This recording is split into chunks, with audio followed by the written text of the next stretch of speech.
हाय सांग मैंने welcome to my mini blog. आज मु आलू भाजीबी से आलू को काटुली। आलू कहे मत काटे ना मत कष्ट लगुच। मु कहली नाई मु चुना चुना करके भाजी खाइले मत तो भल लगे से आलू गुराक धोईदेली। धोई सारिक कढ़ईटा बसैली। कढ़ई दिहरे टिके तेल पकईदेली।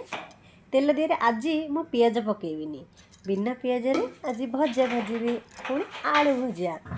तेल पकई सारिक आउ जीरा सोरिष तेल गरम है पकईदेली। लंका भी टे पकईदेली। गोटे लंका पकईली मुझे एका खाइबी ना अधिक लंका से पकईनी तो तापर आलू को धोईकी जितेबले मु कढ़ई दी पकईली।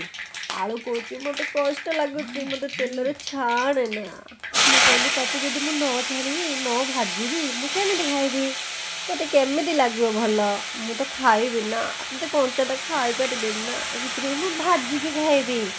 देख तक मुझे भाजी तापर आलू को भाजीदेली खाली खाइले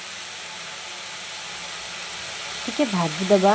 तापर कौन कले ना टे हलदी न पड़े किसी स्वाद लगे। हलदी ता सहित टे लुण पकईदेली। बिना हलदी लुण भल लगे मुझे लुण अधिका खाएनी कम टे लुण पकईदेली। कम टे पकई भजाटा भी चलईदेली। भजा न खाइले भल लगे टे भजा रेडी। तापर मुझे भाविली टे बड़ी चूरी खाइबी से बड़ी दुटा तेल भाजीदेली। टे भल भाव भाजिकी काढ़ीदेली। गाधे गली गाधे आसिकी टे मु सज हो गली। सज हो सारा पर मु रेडी होगी जीवी ठाकुर पूजा करने को। देखु मो बृंदावती माँ पाखे ठाकुर को पूजा करदेली टे पानी देकी पूजा कर सारापर